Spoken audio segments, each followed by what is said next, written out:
Mga gaano kahaba? Gusto ko yung buho ko kasi before hanggang dito siya. Ah, so gusto mo ibalik yun? Yes po. Okay, tapos anong ginagawa mo sa hair mo? Ponytail. Ganun lang. Opo. Tapos, Tapos ano siya, dati nag-try ako mag-bangs. Pinakamalaki pagsisisi sa kasi, ginawa ko. Para siyang bow, hindi ako marunong mag-style before. So nakaganon lang siya, hindi siya na blower or anything. masyado Then- maiksi siguro. Yeah. Tapos basta hindi lang siya bagay din sa mukha ko. Tapos before kasi hindi ako super laki. Like ngayon kasi ito yung biggest ko.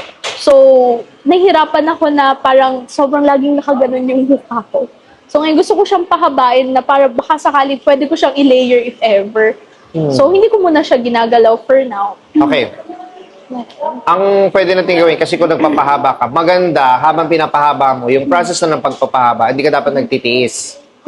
Dapat nag-enjoy ka habang pinapahaba mo yung hair mo. So, ang gagawin ko, kahit soft layering lang, pero yung length same pa rin. Okay. Pwede naman yun eh. So, something na mag-frame ng face, siguro kahit mga hanggang ditong layering lang. And then, yun, soften ko lang yung dulo. Ayun.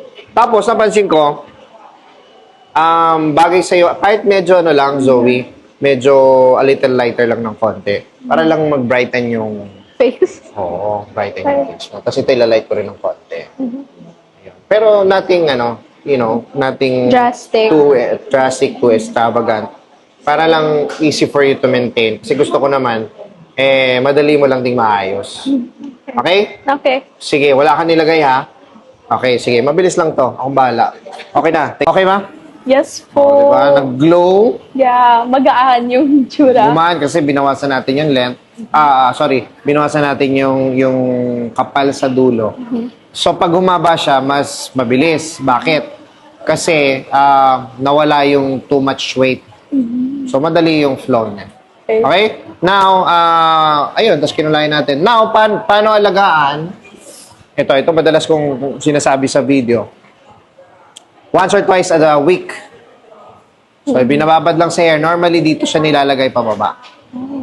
Okay? Kasi healthy pa tong part na to. Ito lagi yung medyo may issue lagi yan eh. So, babad mo lang mga normally 10 to 15 minutes. Yan, ganun lang. Okay. Ganun lang ka-basic yan. Okay naman? Okay po. Happy? Sobrang okay. Super happy. Yes. Then, Diba? So, low maintenance naman yan eh kasi hindi naman siya ganun ka-light. So, kahit tumubo lang yan, okay lang yan. Thank you! oh, thank you so much. See you again. Salamat sa ano ha. Yes po. See you soon. Thank Yes. you. Okay na, direct.